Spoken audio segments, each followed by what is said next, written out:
Am I audible, please? Okay. Assalamu alaikum, everyone, and good evening to each and every one of you. And welcome to our today's webinar on reproductive health awareness, organized by the Association of Gambian Students in India. My name is Yajar Sane, and I will be your moderator for this important and insightful session. I'm alongside with Ms. Fatufai. I would like to invite Ms. Fatufai to introduce herself, please.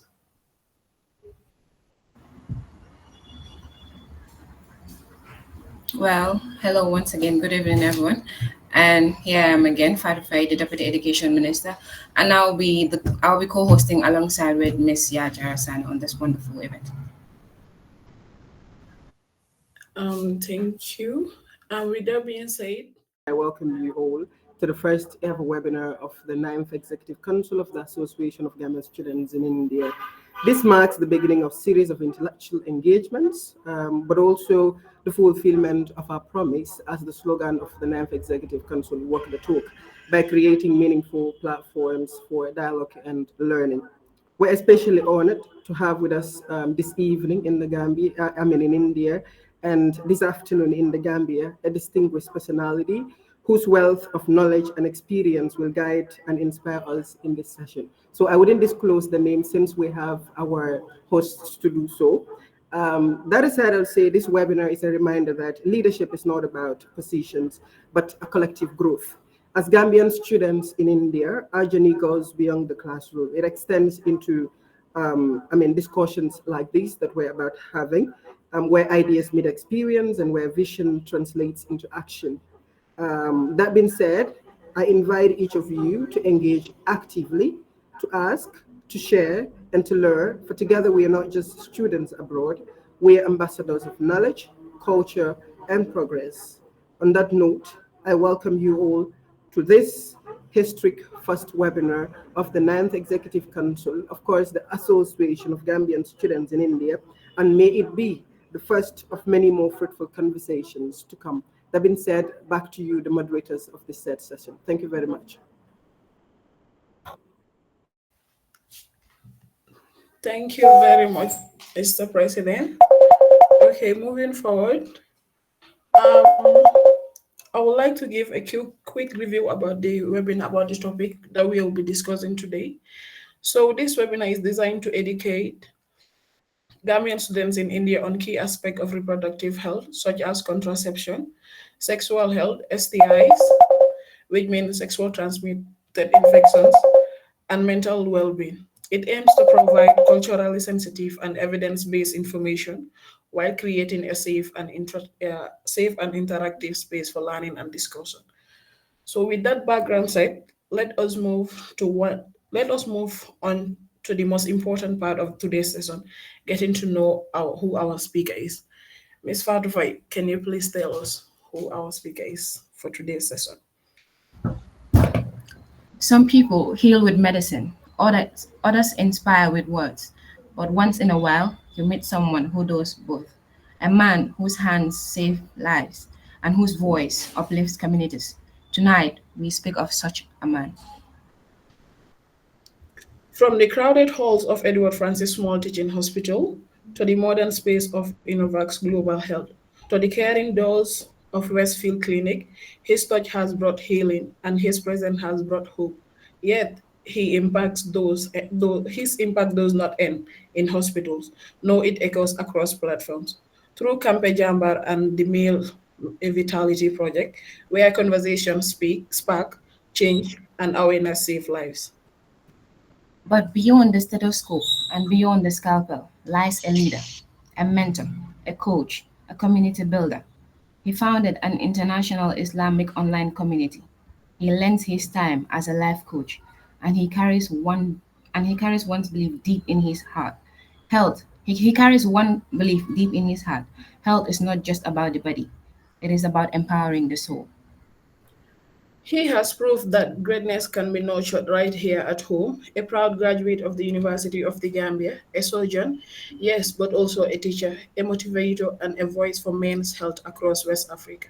His story is one of skill, of service, and of unshakable conversion. But ladies and gentlemen, with honor, with pride, we present to you Dr. Amadou Sohna.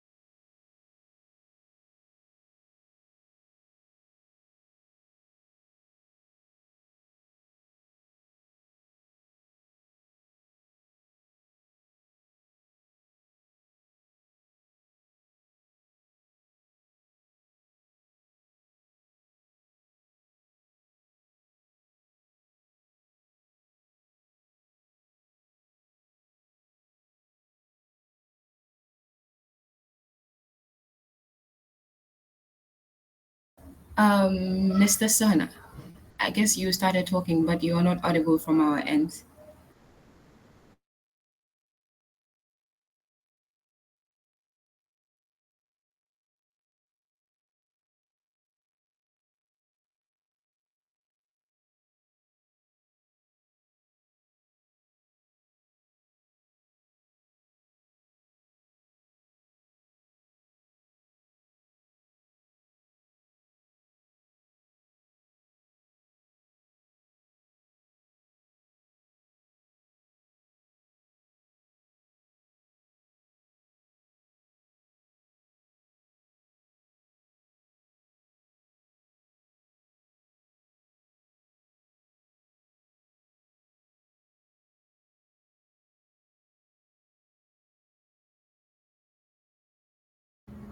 Oh, well, we're sorry for that. I guess the guest speaker is facing some network challenges. We kindly urge you all to kindly bear with us just for a few minutes as we try to reach out to him, please.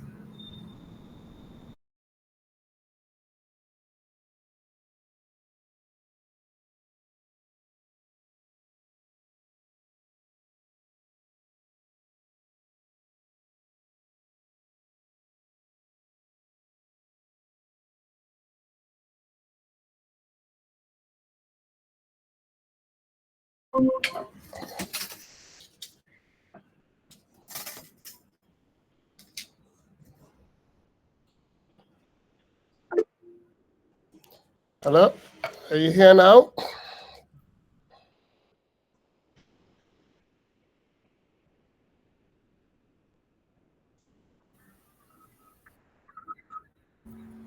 Yes, Yes, yes. very audible, sir. ndax xam seen introduction bi moo am doole moo tax mu jaxase affaire bi yëpp.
So are we seeing the screen? Yeah,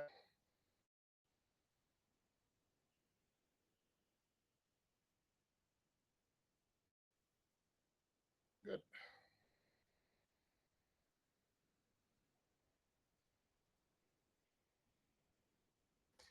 So good evening. This is I don't think this is a lecture. This is more of maktaan waxtaan ay raka.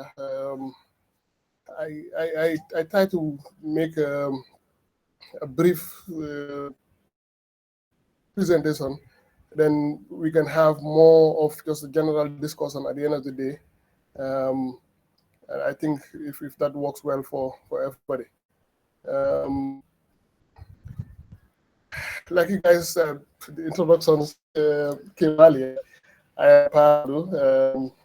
I'm just a big brother who had studied here in Gambia and trying to change these little things that we have that we can do.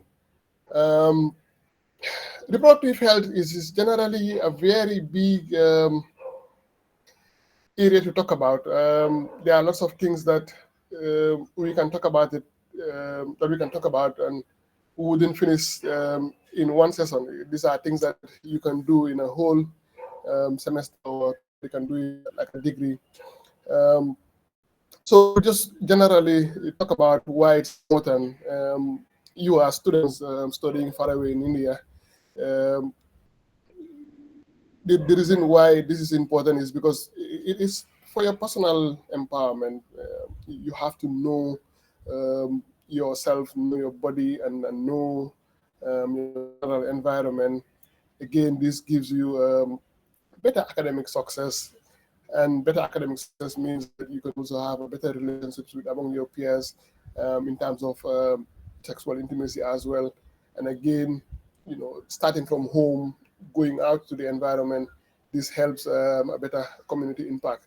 And this is just generally why it is important for us to talk about sexual health. Um, that being said, like I said earlier, sexual health usually, in terms of reproductive health, comes with three main aspects. Generally, in medicine, everything comes in three main aspects, which is the person as a person, mental well-being, and also the social aspect that surrounds the person. Physical health generally means that how can you be physically healthy? How can you have safe sex? What sort of contraceptives to use? Maternal health and child care. Again, to be able to have regular health screenings, which gives you a healthy body. And again, if the body is fine and the mind is generally not fine, this gives you problems in terms of stigma, the problems in terms of pressure among peers, decision makings, and the general emotional well-being as a person. And again, we need to remember we need to put the gender in terms of balancing both the male and the female with equal rights and equality, and generally in terms of access to care. And we live in a place where the culture and is so sensitive and very important in everything that we do. So these are things that needs to be thought about. And again, there are also legalities of sex and consenting and whatnot. So again, in terms of things that happens in college and universities, we know that this is where good number of the times where sexual and intimacy starts. And we know for a fact in terms of numbers, 1 out of 4 college students are in consistent use of condoms. And that is where almost many of the unwanted pregnancies happens up to 50%. And generally, we know there is just lack of information in terms of sexual health in the younger population. One of the things that we have, learned is that, especially in a culture like Gambia, where you have adults not talking to children at the stage of puberty, what usually would happen is, especially for our ladies, once the period starts, somebody will push you down, tell you, léegi deret baa ngi ñëw so su la góor laalee nga biir, this is how you look after yourself, but not generally how to be sexually healthy. In terms of the boys or the male counterpart, our stories is sad that nobody sits you down as an elder to say, well, now you have reached puberty and this is how you look after yourself, this is what you do about staying healthy, this is how to be healthy in terms of sexually active young men, and this is how you save yourself from sexual problems. And again, sexual health, like I said, it's just a knowledge that somebody needs to have for their own protection. In terms of toolkits for safer sex, We talk about the barrier methods, which at the stage of where people are in university not yet married, the best thing is to abstain. But we know a good number of times that doesn't happen, and that is where many people will test. So condoms usually are sort of a barrier method. Those of you in India, now you have the dental dams that you use in terms of for oral, those that are engaged with oral sex and oral protection. And again, internal condoms, this is the female condom mainly for females. Um, Again, testing strategy, you want, by the time you hit 20, you want to at least do a health check every year. And again, if you are having a new partner that you're going to be sexually intimate, it's good always to check, and also to know your window periods of, we know HIV/AIDS, for example, there is a window phase on which the test becomes negative, but also they can still be transmitting. And again, we are now living in a world where people can easily sue people to say in a key rape number. So consenting and communication is a very important thing. We talked about this in one of the episodes of when we say that it's always good to have clear communication. As a guy, Kiang last said, see, what's it gonna be? The conversation should really be, you're coming, what is gonna happen? Are we gonna have sex? Or is it gonna happen? If we were to have sex, how do we protect ourselves in terms of STIs? How do we protect yourselves in terms of sexually transmitted infections?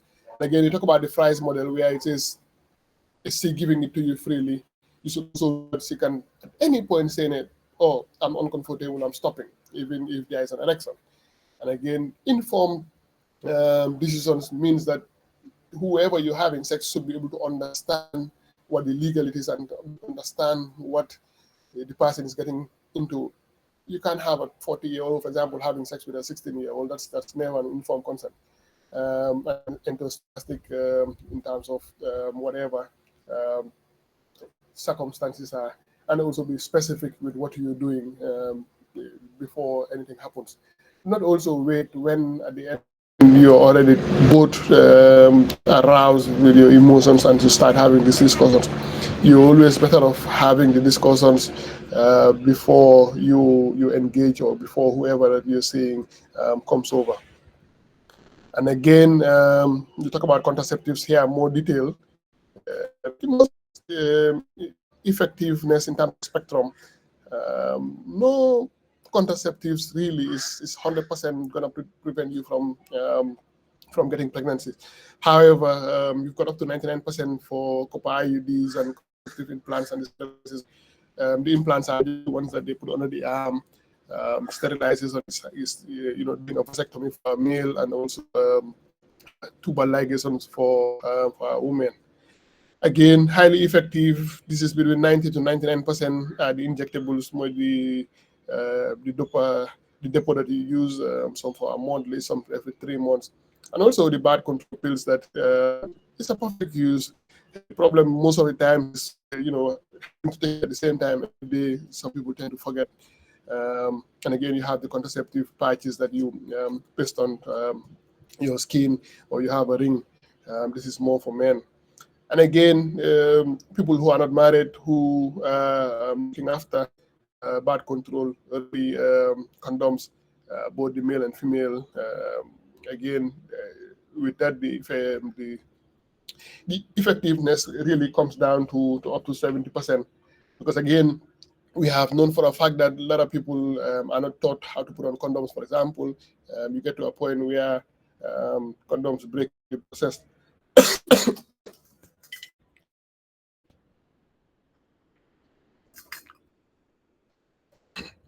You get to where condoms are not put on properly. In the middle of the show, you lose the condoms, and also diaphragms with spermicides and fertility awareness method, which is the dangerous thing to say. I'll track. Oh, this is a safe period to have sex. There is recent study saying that there is really no safe period. And again, Paco will say small pull out game dafa dëgër pull out game bi dëgër bi moom that is always something that you don't want to jeopardize, because there is always that thing of slipping. And again, we also know that when you have there's a precom fluid that comes out for lubrication that also has some spams.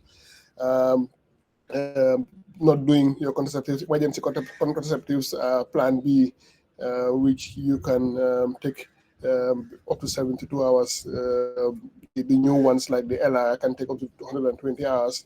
And some will say copper IUD after 5 years, but again, this is not effective.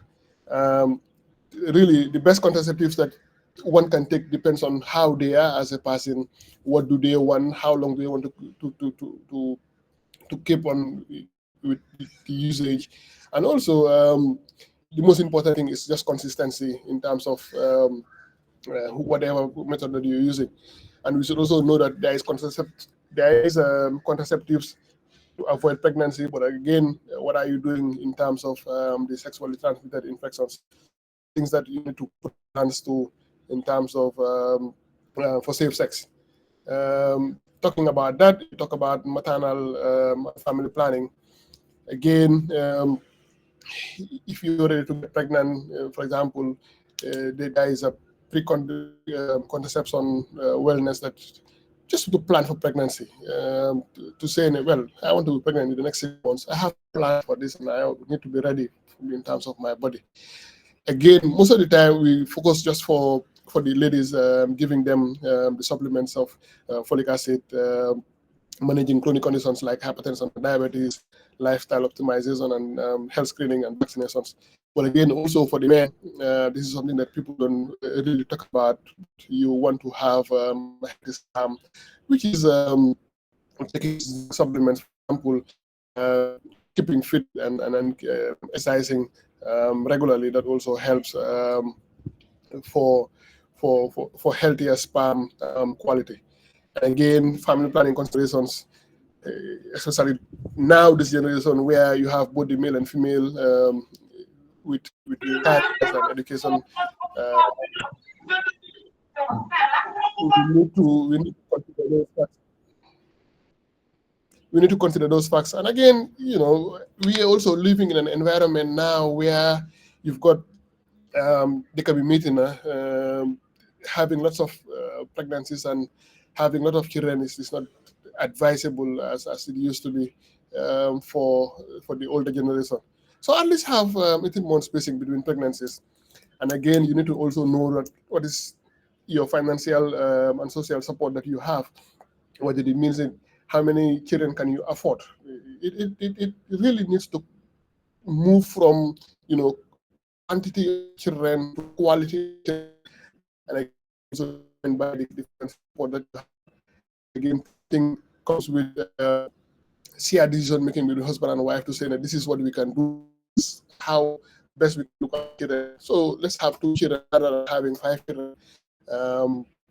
Always be the better approach. And again, continuation once you are pregnant.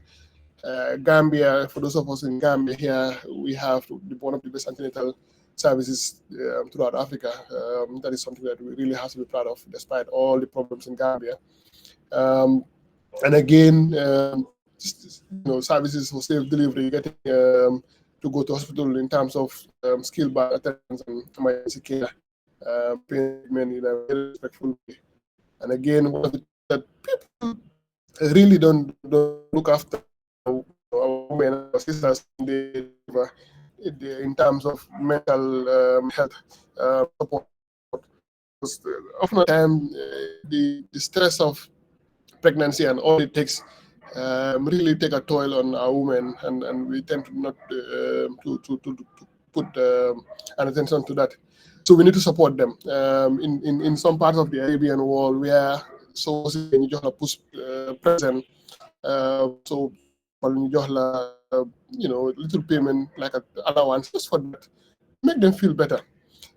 So gentlemen like Mustafa, start the day and just to be ready for these other things when Madam comes. And again, there are lots of maternal deaths globally, 2 million. And whereas 90% of the time really could be avoided in terms of looking after a safe woman, um, looking after safety before pregnancy, during pregnancy, and after pregnancy. You tend to avoid all of these problems. Again, yes, this is also another very important thing. Um, for men, really, like I can say, campaign is you have us like, and that's all we do and forget about our own health. And men often overlook the pains that they go through and keeping themselves really healthy. So there are a lot of things that men should really look after, especially their sexual health, regular STI testing. We know that men generally are the community spreaders because you've been to because far too. I think that's why it's important to be able to do regular and safe testing. No, for a fact, as there are lots of men going through erectile issues, and some tend to mistake, what happens in porn to real life. So there is also a lot of mismatch of thinking that 2 minutes man la that is what is really normal. And again, like I said earlier, men need to be teach what safe sex practices are and what sexual communication skills are. Again, if you are married, you should be able to tell, baby, how was it? Did I do well? What could I do to make you have a better orgasm? What could I do to make you have better experience? So these are conversations that we need to have with our spouses, really. Briefing after every game. Just come back and say, well, how can we do it better, and how can you be able to better support them in terms of reaching what they reach. African men generally, once there is erection, gain, and once you get your ejaculate, solicitors your neck. So these are things that we need to start moving away from. And again, there are a lot of men, they are struggling with infertility problems, and they think that they are commandos rather than going to get themselves checked. So it's always good to have your sperm health checked. And again, we know that as you grow older, the strength you have as a 23-year-old wouldn't be the same as a 35-year-old, wouldn't be the same as a 50-year-old, and so on and so forth. And again, one of the things that we don't talk about as men is generally we don't talk about breast exams, breast cancer, cervical cancer, but men, we don't talk about those things. So it's important also to talk about testicular self-exams, prostate health, and just regular mental health. Boy, I'm no longer stressed. How can we talk about it? How can I be better?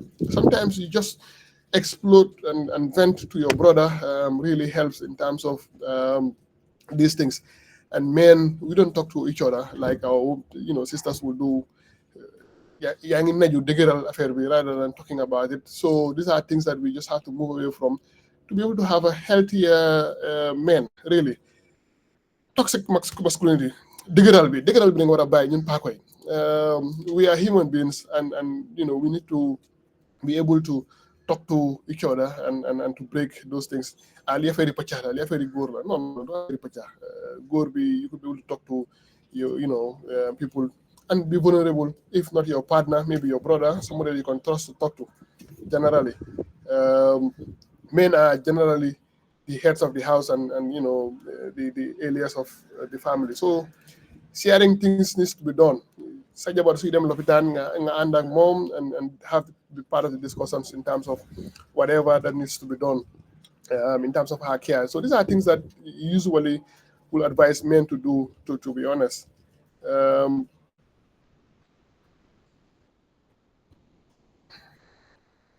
Again, like I said earlier, we live in a country where we have so many taboos in terms of culture and the deen.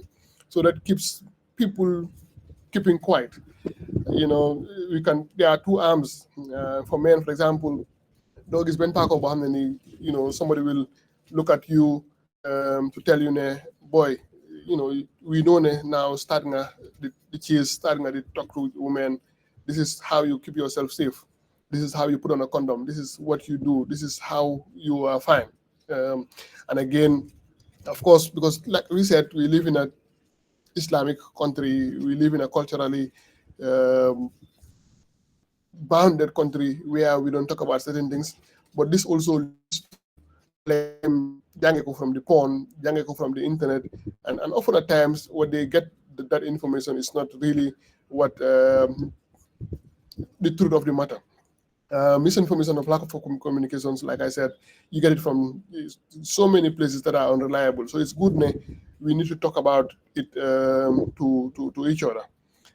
Limited access of services is true in Gambia, where you have the shaming, where you have availability of things. I know for a fact a few months ago, the country was struggling in terms of availability of contraceptions. So these are problems how many times we face. And again, there is so much stigma in terms of your law for one, lawyer them, what are you supposed to do, blah blah. Those are problems you're handling them. Also keeps people from not going to hospitals to seek care. Again, throughout the world, we know up to more than 2 million women are not getting contraceptives as they need, making it worse in terms of students like you in the university. Often of the time, there's a problem.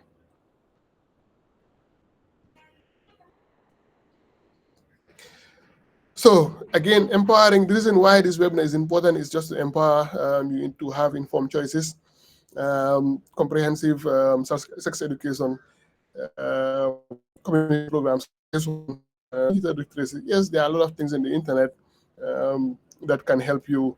And again, healthcare provider training. Again, talk to your doctor or whoever is seeing you in terms of informed choices.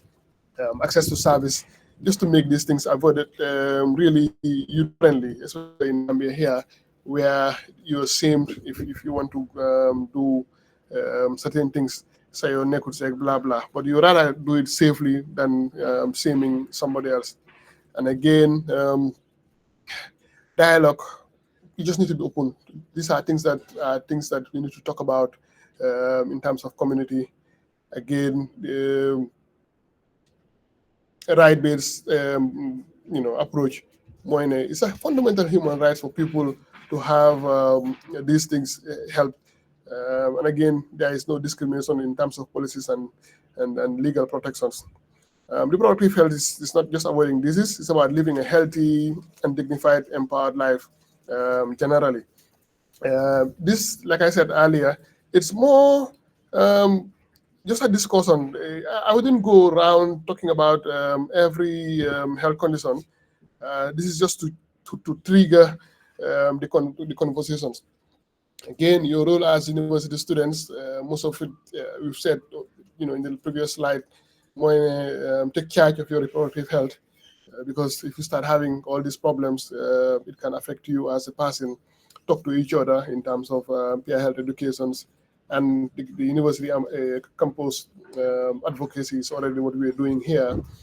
Again, once you come back from university and have a healthy environment that gives generally a bigger, healthier environment, and again, advocates for the future careers and future children that are coming. And again, lasting positive change generally. Take home notes. Reproductive health is generally a holistic stuff, both your mind, your physical well-being, and social well-being should be fine. Information is key. Seek reliable evidence-based things. There are a lot of myths around, and like I said, there is a lot of porn, and people tend to take the information wrongly. Everyone deserves a respectful care. Again, your voices matter. So starting today, Masitafai, just be careful with what you do. Improve your knowledge, have a meaningful conversation with a friend about these topics, research on the campus to source out things that you don't know, identify a way to contribute to a positive change, which I'm happy that we are doing here. And I'm sure this helps more people in terms of awareness. Um, and again, there are questions that we are put through. Do I give it back to the host? Then we need them through the questions or Nakala? Okay, thank you so much. Thank you so much, Doctor.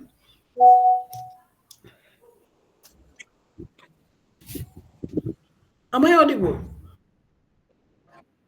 Yeah. You're fine. Okay.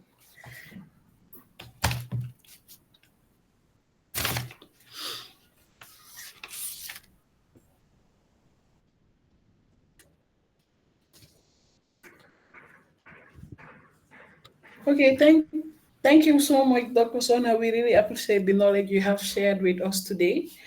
And it was very enlightening. I believe many of us learned something new from this session.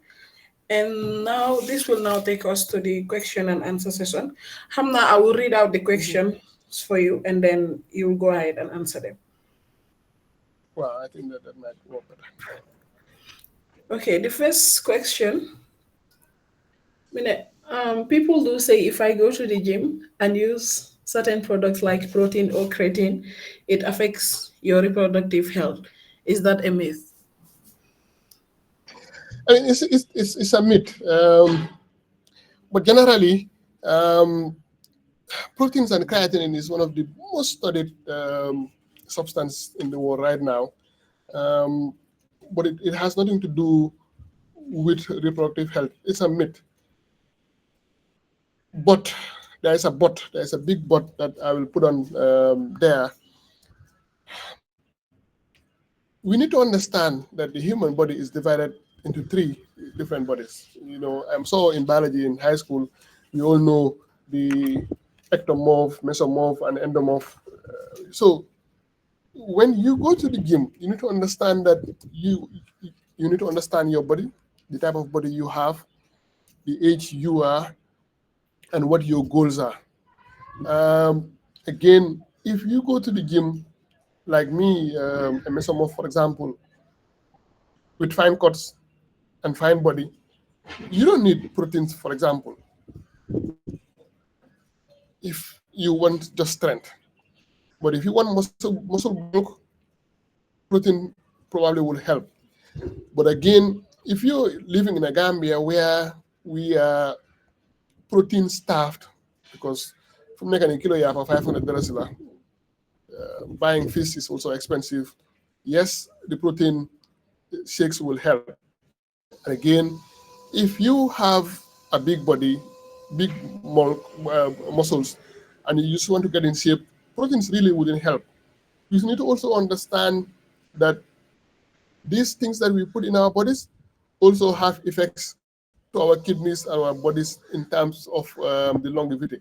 These are things that really you just need to talk to somebody and to be able to know your goals and know your body to help you direct you to better ways in terms of doing what you're doing. But generally, also, if you have a big body weight, that can also just throws your testosterone levels off, and at the long run can cause you to have your down there problems. So these are things that we need to just understand. Over to you. Okay, I think that's clear. And the second question goes, we know ovulation happens roughly mid-cycle, but what factor can make it irregular even in healthy women? And generally, ovulation, menstruations, hormones, the way I put it is afferigeneala. There are a lot of things that can cause it. It's disturbance. Stress, for example, being it emotional, physical, even the academic stress, examining you, that can have an impact on things. Also, we need to understand that So often at times I have some people in their mid-20s come to me and tell me, oh, my period have changed now. Yes, because when you were 16-year-old, for example, after 10 years, your body changes, your body weight changes. And these are things that um, can also affect your hormones. So what we need to understand, Moine, as your body changes in weight and being even underweight can also affect it. Excessive exercise can also affect hormones. Again, something as simple as traveling to another environment can change your hormones, sleeping patterns. And again, there are other medical problems like thyroid problems that can also cause you to have irregular ovulation in terms of for women. So there are a lot of factors that can change just being your ovulations whilst you're healthy. Not necessarily I'm not anything wrong. Yep. Okay. And the third question, Kimene, many know about common issues like PCOS, I guess, key polycystic ovary syndrome to or Mhm, endometriosis. So, many, mhm, but what lesser known conditions should women be aware of now? And also, I understand hormones mhm, control menstrual cycle, but then how do yep, they mhm. interact to trigger menstruation? Yeah, when you talk about menstruation, it's just the hormones that really produces the menstruation or causes the menstruation. It's like a cycle. That's how you say it. So at a certain point of the cycle, there's a certain hormone that needs to be up, and at a certain part of the cycle that needs to be down, and so on and so forth. That's how it plays. So if you have anything that is triggering, that is altering that hormone and that cycle, usually it causes the problems. There are people that are having primary ovarian insufficiency. They can have menopause, as early as in their 30s. There are hormonal interaction. Um, Drugs that people take for certain things that can cause those problems. So a lot of things, anything that has to do with hormonal problems, like will cause your menstruations to change and be irregular.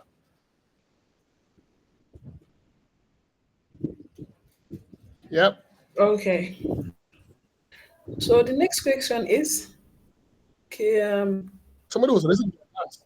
yeah, we will Olubuga. attend to them later. Yeah. My Excuse me, question. excuse me. Okay. Yeah, yeah.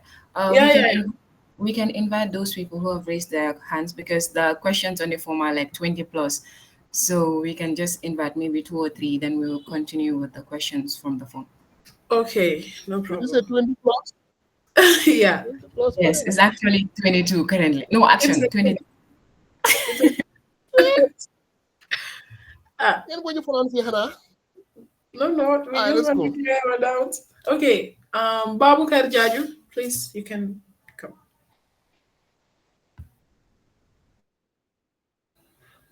Babu Kar, are you with us? Is it Babukar or Buba? Hey, Buba, sorry. Subhanallah. Hey, my friend.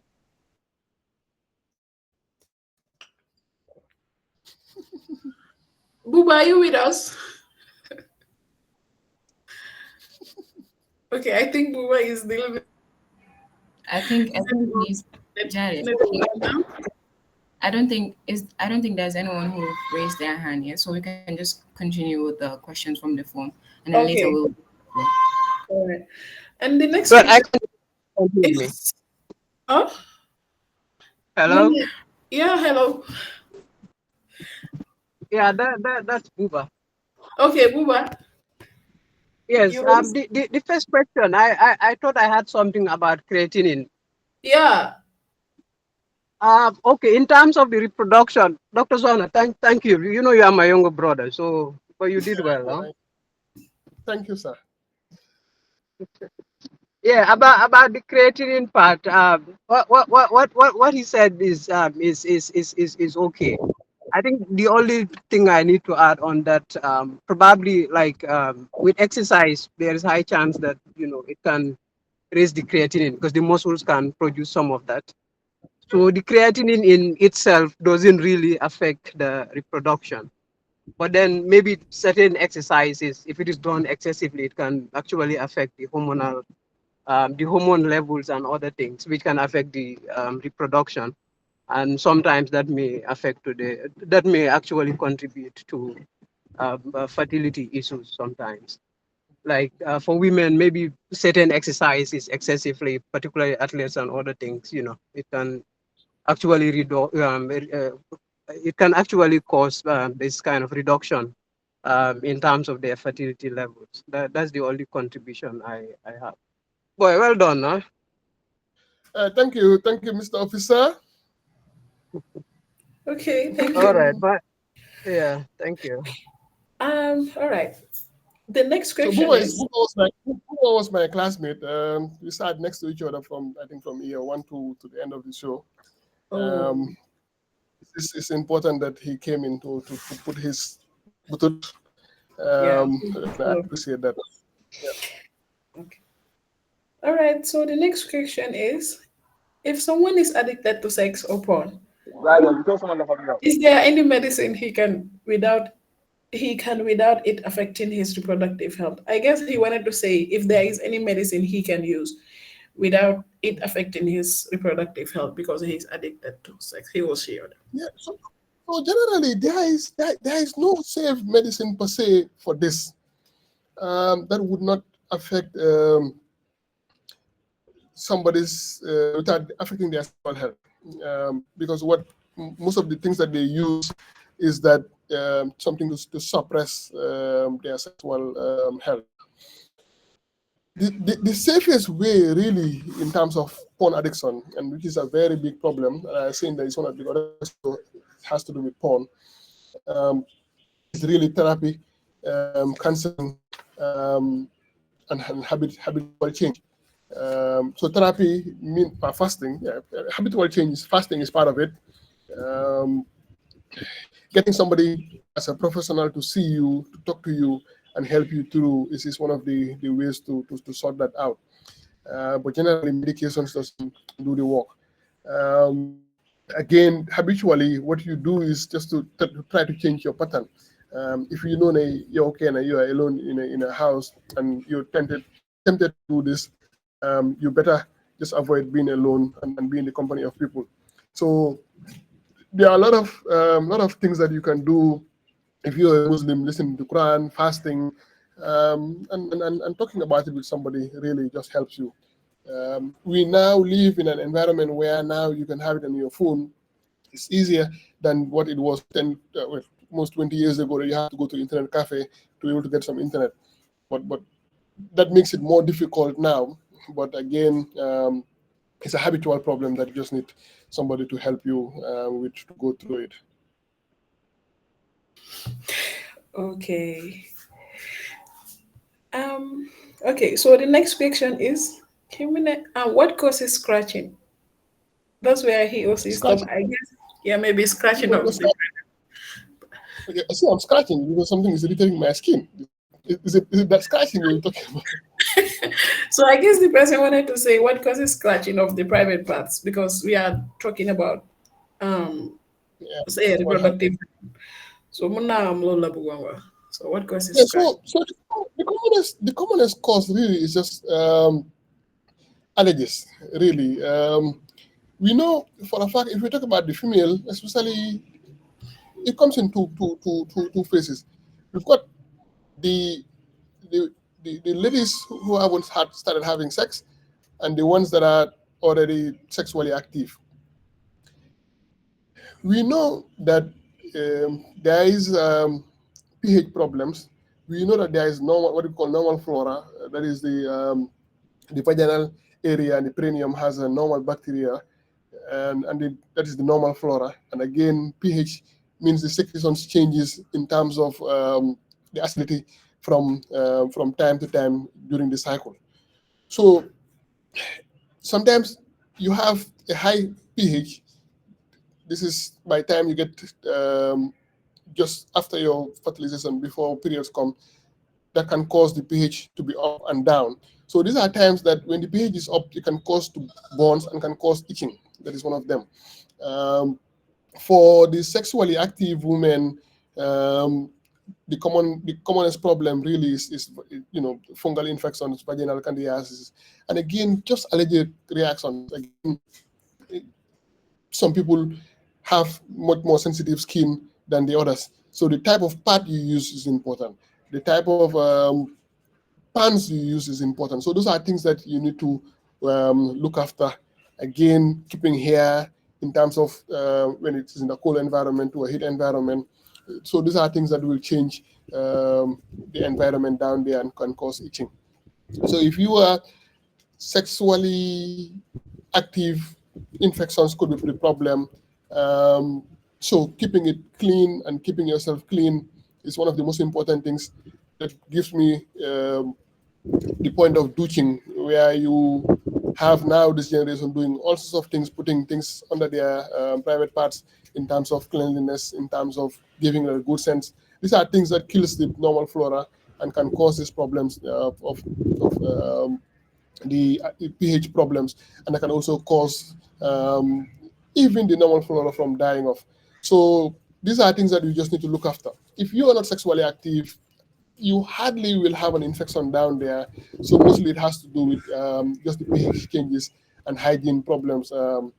Again, you also want to be having that place clear to help keep a good sanitation. So these are generally things that will cause things to have problems there. And there's some people, they have dry skin, eczema. So again, if you have dry skin down there, always just get yourself moisturized to an aqueous solution that keeps it soft. Yep. Okay, interesting. Okay, the next question is very long, so I think I'm just going to summarize. Mine, I'm having a problem that I've been facing for a while. I am addicted to masturbation. I was introduced to it by my friend in high school to watch porn. So since then, I've been actively in masturbation before. So, but now it's affecting me even when I'm taking bath. I'll be masturbating. I masturbate at least twice a day. It has affected me academically because I used to be a SAP student that can easily cram and get things done faster. But now that's the opposite. I can read a whole month and it's like I have not read nothing. And I am told that masturbation weakens one's memory. Please, I need an advice and some medical advice. This is something that is affecting both genders, here both ladies and male, and we are struggling with it. Get So, married and to your it's constant, yeah, and those constant masturbation leads to one's penis being weakened, like not having a strong erection like I used to do before. Thank you. I think we have said a lot of things in terms of masturbation already. Again, the problem with people that masturbate and watch porn is that they see it unrealistic things. What it means more in a lingagisi porn, you see somebody's penis with that length, that is not true. You see somebody's taking 30 minutes to ejaculate, that is not true. You see somebody ejaculating 10 liters of sperm, that is not true. So those are all source for you. Often at time, many, like I said earlier during the presentation, many people learn sex through the lens of porn, and that lowers their confidence. So you say, Linga, I'm down there, and you look at porn, you see a man having something looking like this, and you think they look real. It's not real, to be honest. They just do the show for you. So this affects your confidence. This affects you, your psychology. Thinking them only thinking the key is lasting longer, and then man, I won't be able to do that. But because again, they are doing the show for you. Again, yes, is one of the things that as Muslims you are allowed to stay away from. Um, Again, if you're constantly masturbating, constantly not clean, this gives you a dark spirit, sort of. Kanya said, kanya Julie, kanya tapos sa like Lulu. Really is one of the things that can distract you, can cause you to forget things because you're constantly thinking about when next am I, having a quiet moment to be able to masturbate. And obviously it keeps your mind attached to that. Obviously so you just need to seek help and talk to somebody to help you, coach you through to end this misery. Um, okay, the next question. Mhm. Does fibroid have any connection with intimacy? If yes, can a person be at high risk of getting it if they stop intimacy for about 4 years? No. So it's like you have husband and you are there in India for 4 years, direct fibroid. Put that one aside. The secondly, if you have a fibroid and it depends on the sizes again, if they are big enough to cause you pains, yes, that can affect intimacy. Because we know some people have big fibroids, and again, when you're having intimacy or when you're having sex, you have the uterus having contractions that can cause pain. So that is the way it can affect intimacy. But generally, it doesn't affect intimacy with certain sizes. But not having intimacy also doesn't cause fibroids. Fibroids is mainly in the genes, and it's a black woman. It's an African problem.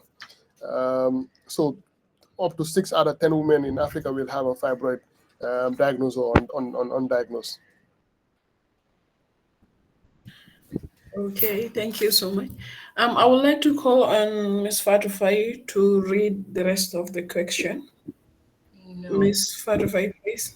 Thank you, Dr. Sohna. Actually, now I'm opening the floor for those people that have raised their hands. And Mr. Sohna, we kindly urge you to bear with us because I guess we have a lot of questions. So I would love to invite. Can I take a time out, healthy break? Me, I'm old now to come back.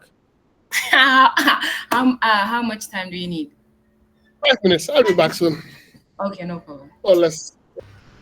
Okay, then we continue. Then I'll invite on Miss. When you grow as a man, you need to take some certain breaks. Just for the boys. If I don't understand Lumawa. Boy, mandu boy. Malay 26 lah kami. All right, let's go. Thank you, Dr. Sohna. So now we'll call upon Mood Lewis. If you have a I question, saw please. Mo asking questions earlier. Yeah, I have a question, but I saw His Excellency, Mr. Mbo. Can he come in before I comment, please? Mo VIP, Anamu.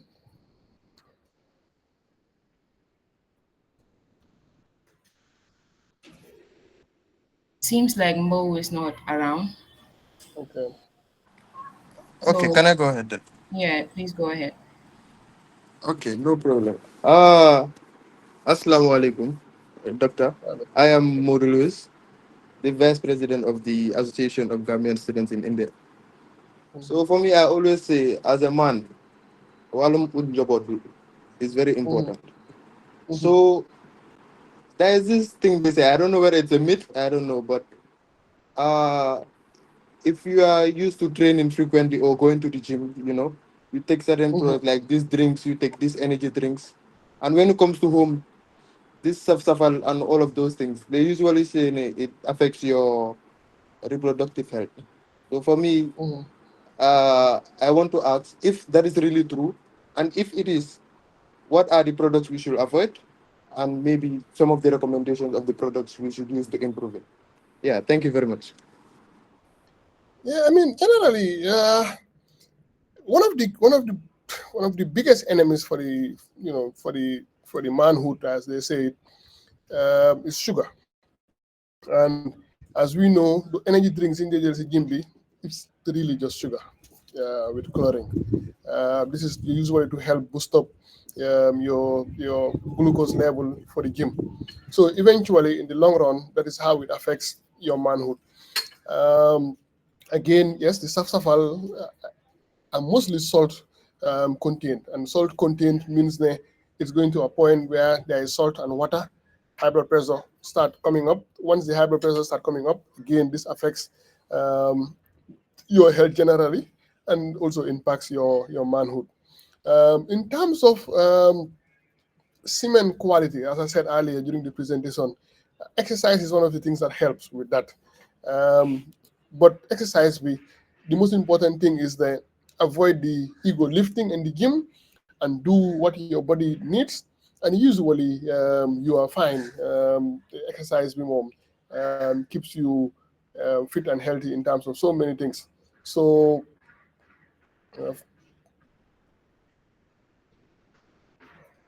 Please take one. Yeah, I can't remember. But yeah, generally, yes, these are the problems. So avoiding sugar, really, those of you that follow the campaign Jambar, we have launched the campaign of no sugar for men, and sugar is not just the raw sugar, but also we know the malo is sugar eventually. We know the buru is sugar eventually, and all the carbohydrate stuffs come in terms of sugar at the end of the day.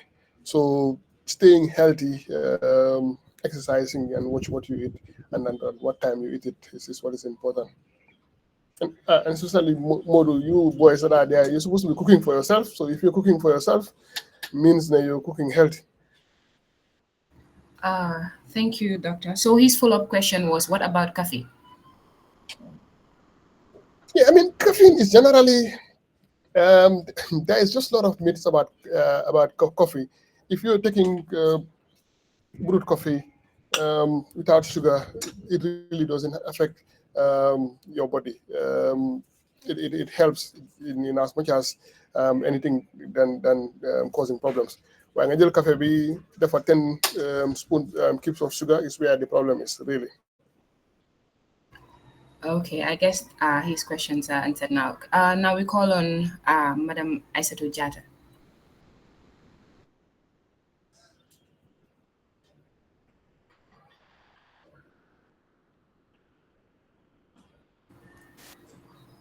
Is Aissatou here with us? Yes, I'm here. Good evening to you all. Um, I am Aissatou Jata. I am the Information Minister of the Association of Gambian Students in India, the 9th Executive. Thank you very much, Dr. Sohna, for this insightful lecture, because I wouldn't say a presentation. And my question, I have so many questions, but then many has been answered already.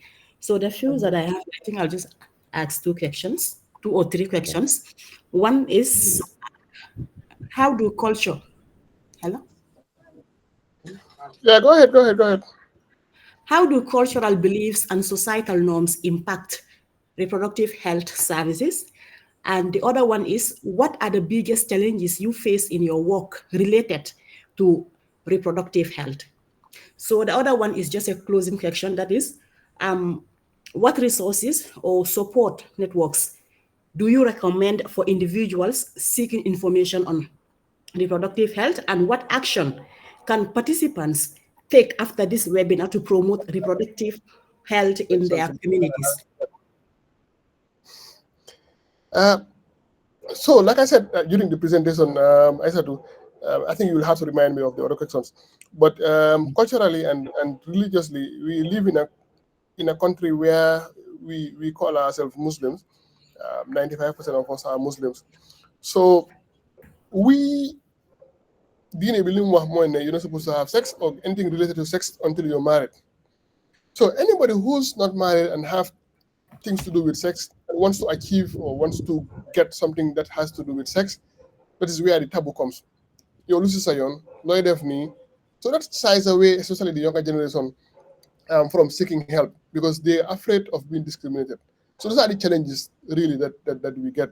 And again, in Gambia, where you don't have quite cool environments where somebody can secretly go in and get help. That's also another problem because if you go to family planning centers anywhere in the country, is where there's a lot of crowd, a lot of people. You're in your early 20s, seeking something. There is always that stigma and discrimination that lawyer fee and blah blah. So those are generally the problems that we have as a country.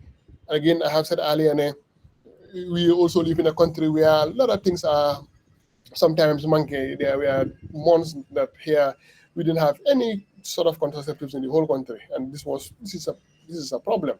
So these are challenges that we face as as healthcare practitioners in terms of services. Support groups, you don't have really much going on.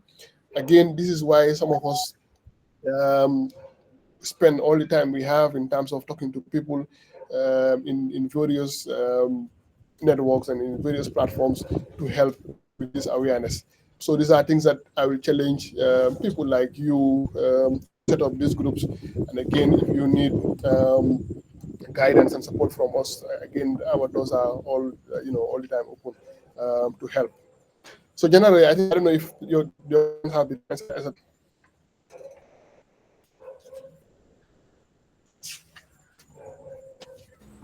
Thank you, Dr. Sana. Khadijatu, can you come in with your question, please? Thank you very much. Good evening, everyone, and good afternoon, Doctor. Um, we are very, very grateful. Fatu, I have more of a contribution. I don't think it's a question. Okay, then please kindly hold on because after this set of questions, then we will address the contributions. So, Okay, no problem. sorry, Dr. Sana, kindly be with us. Also, the next question is how long is the average human gestation period? 9 months. 9 months. I think this question are actually straightforward. What is the function of the umbilical cord? Umbilical cord is a connection between the mother and the baby in utero. This is just where the baby gets everything from their mother, feeding, blood, and everything being served. It's like a channel for nutrition from the mother to the child in their mother's womb. Eh, this one said, what is the difference between identical and fraternal twins? I think that is quite explanatory. Yeah, that's expensive. Yeah. Identical small, then better on the outside and opposite. The next one is, what is the role of the amniotic sac and fluid? Again, Bob is also for cushioning. The fluid, it's a baby that needs to live. So the fluid also contains substances where that's also good for the baby, because the fluid a bit of core number, the core none rather, and then it helps with the systemic development in the body and also pees it out. So that cycle also helps. So both for cushioning and development of the child. Okay, and this one said, do you think sex before marriage should be normalized?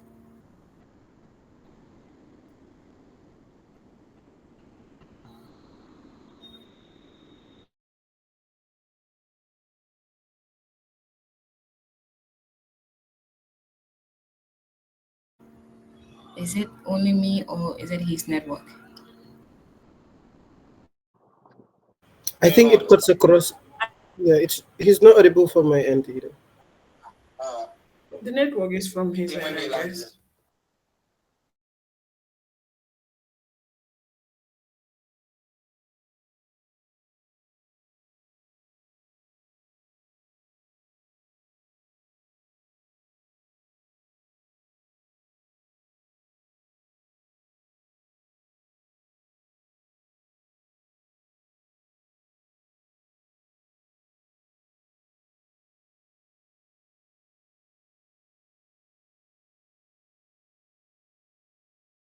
Seems like Dr. Amadou is facing some network issues. Khadijatu, you had contributions to make. I think Bakari, you requested for it because you wanted to make some contributions, so you can kindly come in with your contribution before Dr. Amadou comes in.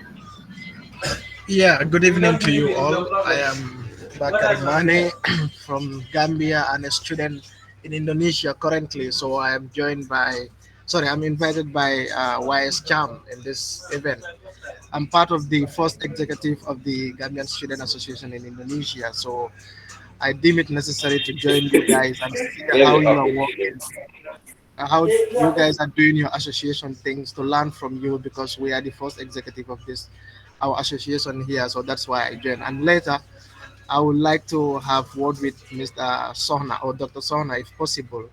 Maybe we can also invite him to join us to give us lecture on certain areas, especially our health, not just reproductive health, but in general. Thank you for having me here.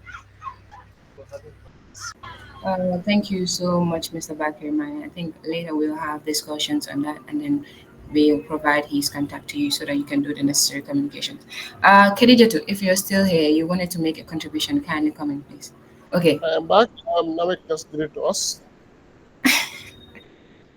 Very sorry. We are sorry about that. So, fast forward, the question is, do you think sex before marriage should be normalized? No, I think that's me, I, straightforward. me, I'm a Muslim, and we are allowed, we are asked not to even get closer to it. So it should not be, it cannot be normalized. However, as a doctor, um, yes, it cannot be normalized, but people that are doing it, we need to help them to do it safely. And that's just the advocate I usually would do. Um, again, um, as a man, you're better off in terms of living a life if you get married. So, hold on, say, my friend, make it easy. Go ahead. Okay, so the next question is, does Jim keeps one honey all the time?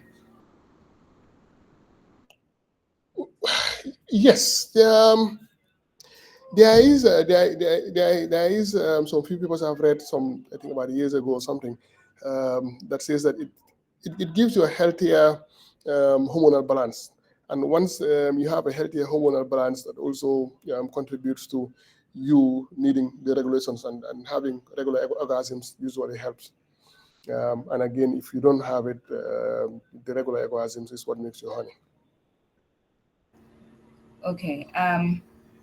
The other one is, greetings, Dr. Pa. During your presentation, you mentioned of the use of condoms for self-protection. Do condoms really protect users from STDs 100%?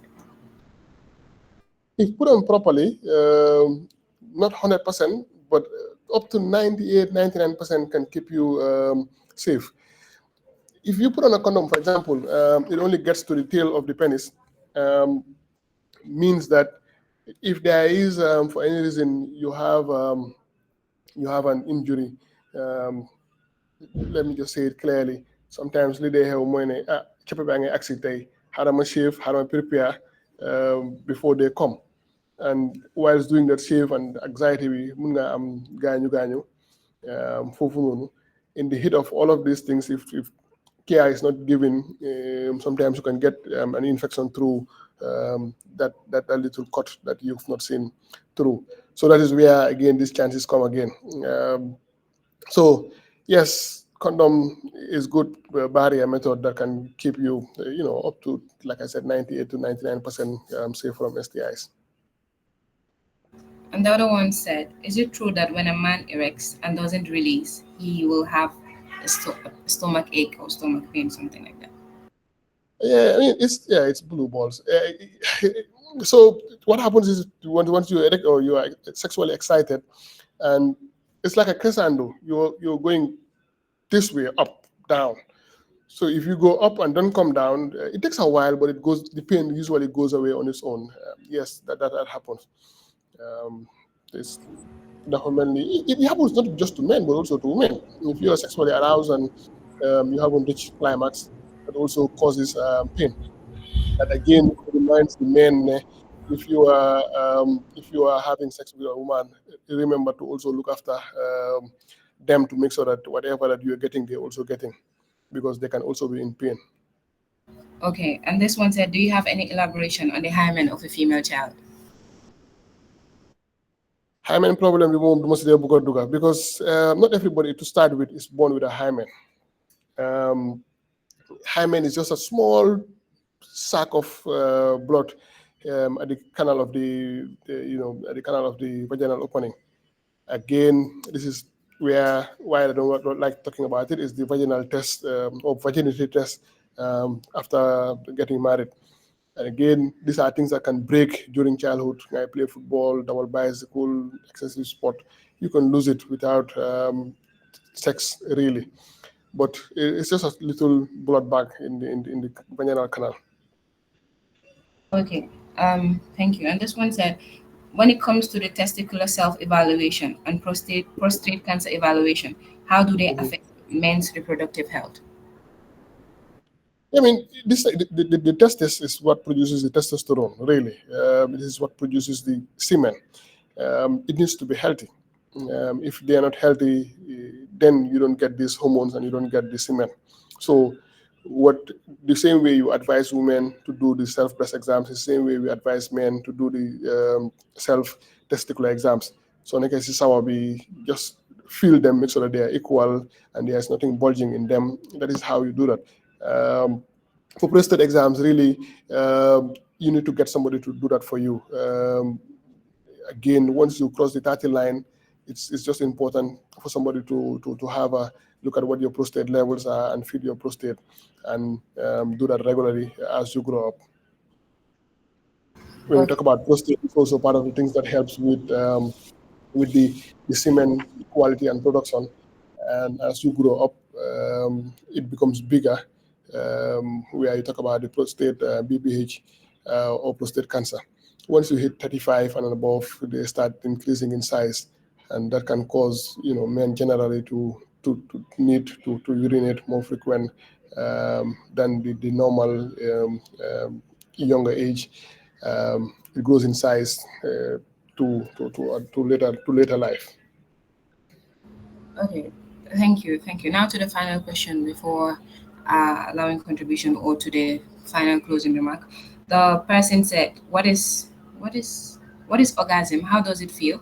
Or how do one know this is orgasm?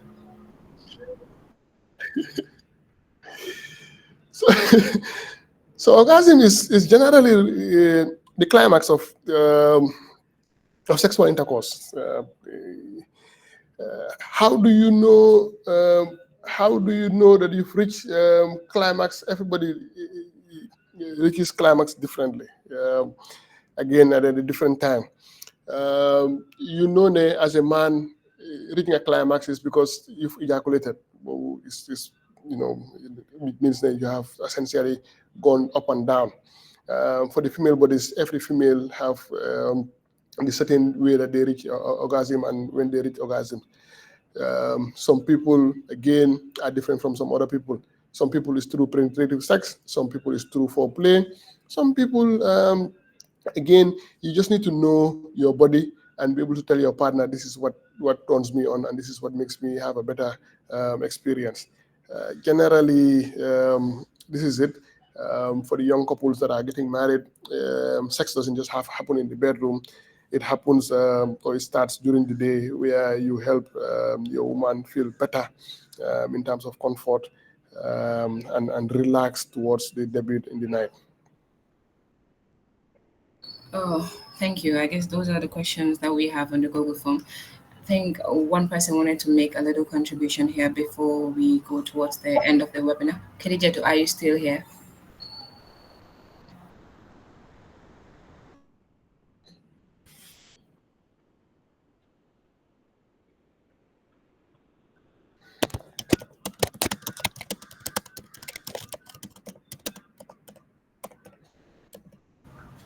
Miss Khadija. Khadija, are you with us?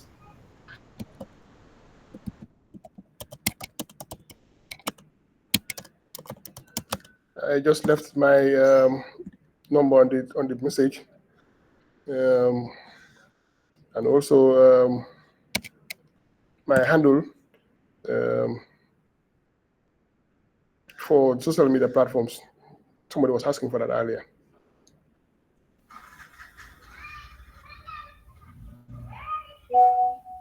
Okay, thank you so much.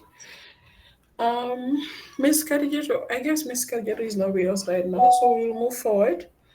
As we come to the end of today's session, I want to express our deepest gratitude to our today's speaker, Dr. Somebody is asking that I think is important to answer is Mm. when is it okay to use very fast during? Well, where are you really? Is it your wife or is it your girlfriend? I'm gonna when once these are things that we need to talk about because if it's your wife, average sex for a man really is not more than 7 minutes. Like I said, many people have sex through porn, and what you see is not real. But generally, on average, 7 to 10 minutes is beyond you can go as a man. So if it's your girlfriend, then this is where you have a problem of anxiety problems, blah blah blah, ngadanu. So those are not normal. Mota, we don't deal with those things once you're not Yes. married. Yep. Okay, thank you. So, thank you so much, Doctor, for that insightful presentation. You have highlighted how college years are often the beginning of sexual intimacy, yet many young people lack guidance and reliable information. And we have also seen the range of contraceptives method available for highly effective options like IUDs and implants condoms, so which require proper use to work well. Clearly, education and open conversation are key to protecting the health of our youth. So thank you so much once again, Dr. Sohna. With that being said, I would like to invite the Vice President of the Association of Gambian Students to give the closing remark for today's session. Mr. I'm President, please. sorry, Charia Sade. I'm sorry. Before that, can I have what I request from you? Okay, Maybe. I'm so sorry, so sorry about that. Mr. Bakari, you can come in. No, Mr. Thank you. Bucket, Yeah, sorry. I think you requested for his contact, right? Something like that. He already tapped that Okay, in, so yeah, you can just get it there and reach out to him. that's all All you right. need. Thank you so much. Okay, Thank you thank so much. you. I will check in the So, chat box. Thank you. Mr. Okay, Mr. Modu Lewis, please, if you are with us, over to you. Yeah, thank you very much. Yeah, Jara, Madam Moderator. May I confirm my audibility and visibility, please? Yeah, you are audible and visible. Yeah, thank you very much, Dr. Sana. You know, for a moment, I almost thought that you are invisible when I saw you at that campaign doing those push-ups. But I can see you are really, really tired right now. You know, because it has been long. Yeah, so I guess what I will say is this was a very, very, very important session, and I want to commend Dr. Sohana for that. Even the work he is doing at the campaign Jambar, too, that one too is very good because we see what is happening in the Gambia. We see most of our adult men, the abuses they are doing to our women in the Gambia. So it's very sad sometimes, you know, when you see from just recently that unfortunate death of that child, you know. So these are things, and it starts from this age. It starts from our young age. We are the ones who are going to grow up, and you know, some of us are going to cause these crimes, and it's really sad to me. You know, it hurts me. It hurts me a lot. But yeah, so I will say, just like how 23 used to say it, like, na family with us. So if these are things that, you know, we should not hide away from, you know, this, if I had known all of these questions will be available, you know, I would have, you know, put some maybe extra fees for it because like this is like a consultation, a free consultation for you from doctor. Say from doctor to you, it's like a free consultation. So yeah. So I want to say thank you very much, Dr. Sohna and the Ninth Executive Council for coming with this this initiative, especially from the Education Department under the leadership of Mr. Mustafa. Yeah, so I guess that is everything from my side.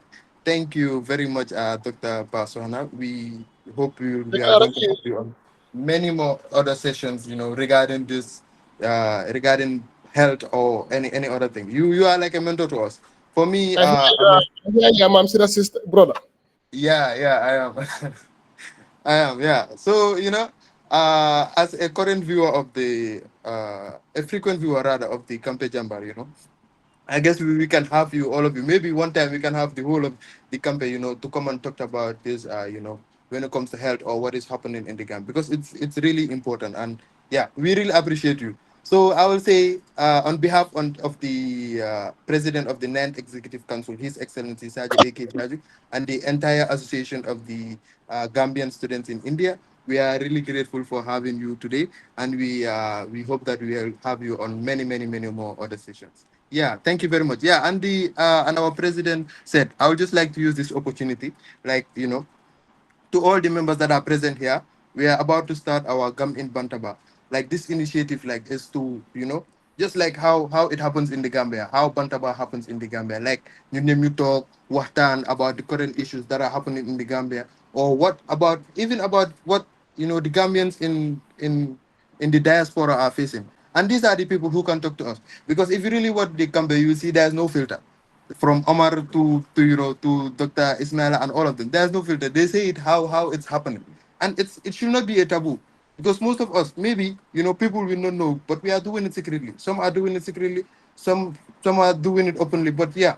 So Dr. Pa, please inform your guys that maybe, during our Gam in Bantaba, which we want to host on Twitter Space, that is X, or maybe on Facebook Live.